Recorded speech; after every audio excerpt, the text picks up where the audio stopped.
What's up, guys? John here. Texas, as well as 5 other states, are working to adopt a 4-day work week into law. The American work week may be headed for the most profound change in nearly 100 years. Growing demand for a 4-day work week. American workers of all ages overwhelmingly say they'd like to shift to a 4-day work week, with large portions willing to change jobs or even industries to get the perk. In California, for example, they're working on legislation arguing for a 32-hour work week. In Texas, they already have 60 school districts on board to operate only on a 4-day work week. 4-day school weeks are growing in popularity here in Texas. Some Texas schools are turning to a 4-day work week, all in an effort to hire and keep teachers. That's according to a report by the Texas Tribune. Look at these countries that have already signed up for this.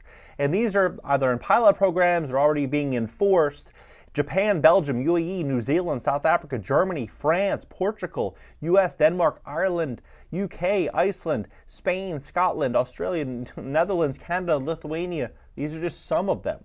And when you look at what's happening behind the scenes here, especially in America, what you're going to start to see is the real intention is to destroy wages and to really bring wages down to overthrow inflation.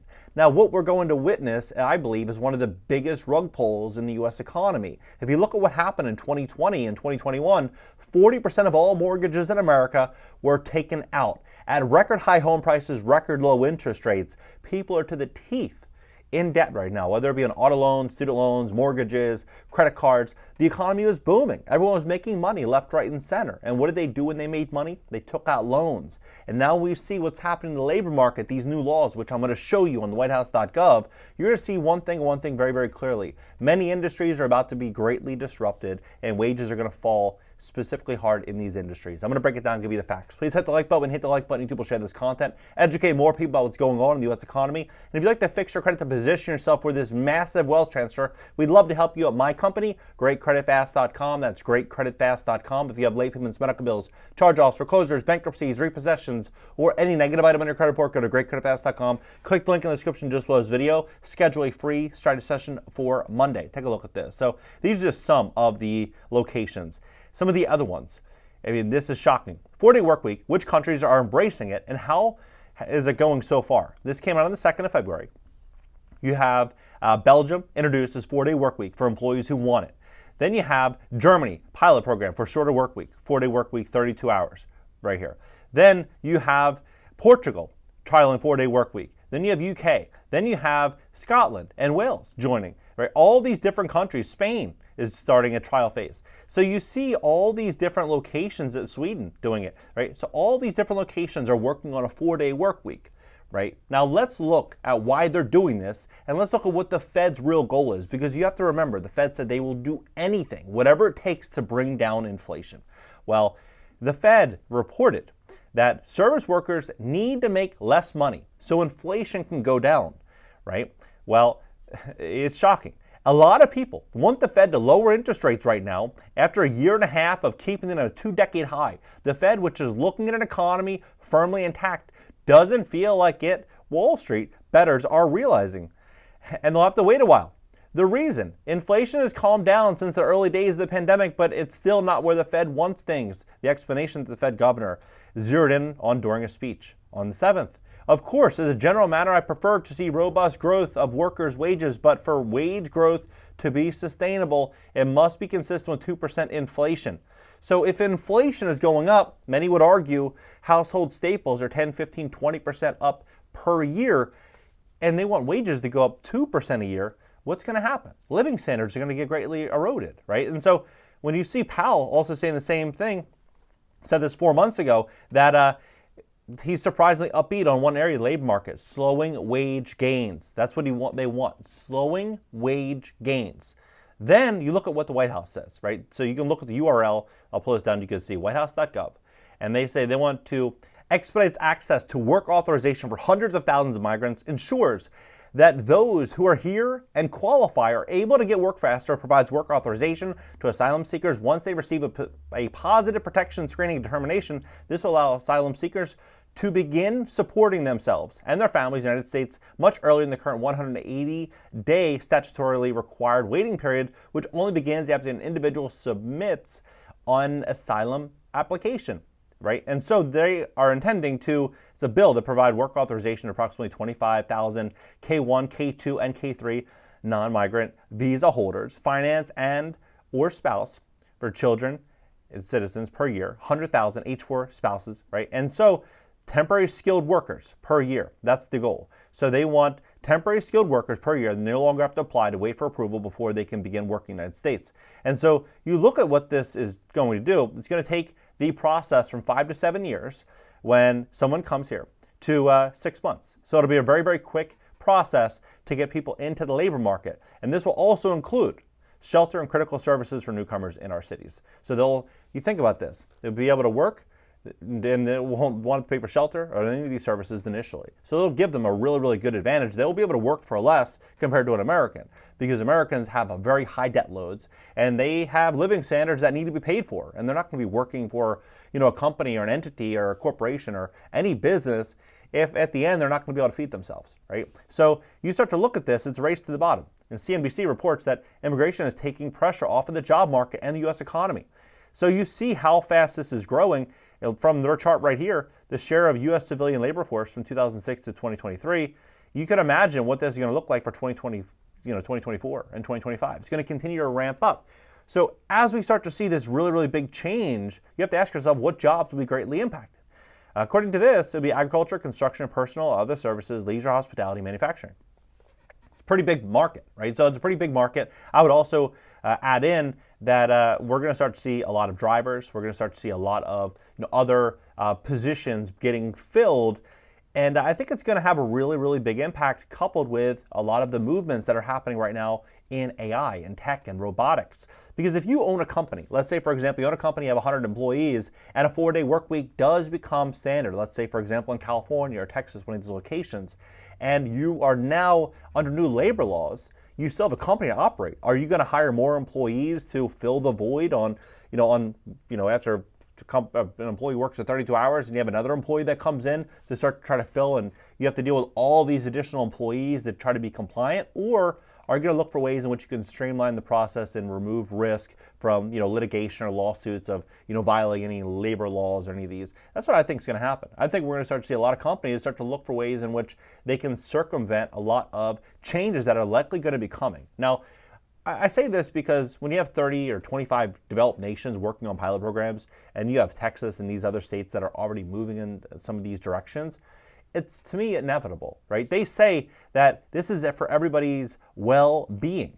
They say some U.S. states are trialing 4-day work weeks in an effort to promote employee well-being with some companies that are already committed. So to me, it almost seems like it's a phasing out of human labor. So you see this, and then it says, how will AI affect jobs? How many jobs will replace AI in the next 6 years? Artificial intelligence, AI, could replace the equivalent of 300 million full-time jobs. Report by investment bank Goldman Sachs says it could replace a quarter of work tasks in the U.S. and Europe, but may also mean new jobs and a productivity boom, which I agree. There definitely will be a lot of new jobs. It's not like these jobs are going to be gone. But I think that these jobs, are going to be filled by, younger people that are able to, quickly adopt, people that have certain backgrounds. I think it's going to be harder for, someone that's 65 years old to try to, that has been in a career for 30 or 40 years to go try to switch and, get in technology or get into a different sector or, try to adopt to these times. I think it's going to be harder for certain demographics to be able to transition as easily than, someone that's, let's say, 20 or 25 or 30 that kind of grew up on the smartphone, grew up on social media, that really understands it. I think we're going to see some people get left behind, unfortunately. And it could eventually increase the total annual goods and services produced globally by 7%. The report also predicts 2/3 of jobs in the US and Europe are exposed to some degree of AI automation, and around a quarter of all jobs will be performed by AI entirely. A quarter. Researchers, the University of Pennsylvania and OpenAI, found some educated white-collar workers earning up to $80,000 per year are most likely to be affected by the workforce automation. Forbes also says that according to MIT and Boston University, AI will replace as many as 2 million manufacturing jobs by next year. A study by McKinsey Global Institute reports the next 6 years, at least 14% of employees globally could need to change their careers due to digitization, robotics, and AI advancements. Now, you have to look at this. At the same time, they're doing the 4-day work week. Is this not a perfect transition for AI and tech? And I personally believe it is. That's what I think. I believe it is. You know, you see a lot of companies already integrating AI, and they're already issuing mass layoffs. Like, you're seeing these layoffs happening, you know, like wildfire every couple hours into the big companies. You know, 1 day ago, 2 days ago, 2 hours ago. You know, this is 19 hours ago, 2 days ago, 2 days ago. You know, this is on a Saturday, so you know a lot of this information is not going to be coming out today. But you know, you get the hint. Every day, 2 days, there's massive layoffs are unfolding. Every single sector is issuing layoffs. And for context, in 2022, there was 165,000 tech jobs that were laid off. Right? In 2023, it was 162,000. So a ramp up of 100,000 additional jobs lost. Then you look at where we're at so far in 2024. 50,000 jobs basically lost the first 60 days of the year. So we're on track. If we're losing 25,000 jobs a month, we're on track for 300,000 jobs by the end of the year. That's if we're just, we're just cruising at our same altitude and we're not going to see further disruption, which I personally think we are going to see further disruption because you have $2 trillion in corporate debt that has to get refinanced this year, and companies are looking for ways in which they can trim expenses. And how are they going to trim expenses? They're going to trim expenses by that employee they hired 2 years ago for 20% more than what that employee is worth, right? They're going to be trimming expenses by cutting off staff, right? So we're going to see more and more and more layoffs. So one thing that I think is very fascinating that couples with all of this is Apollo. They say that the Fed is not going to cut rates in 2024. Now, this just came out, March 1st, came out yesterday. And so you have Apollo saying that the Fed said it on their own website that unless they see some radical type of change around inflation, they're not opposed to increasing interest rates. So Fed saying they might increase interest rates. You have Apollo saying that they're not going to be cutting rates. And then at the same time, you have household consumers with total monthly debt payments of $1,583 as the average.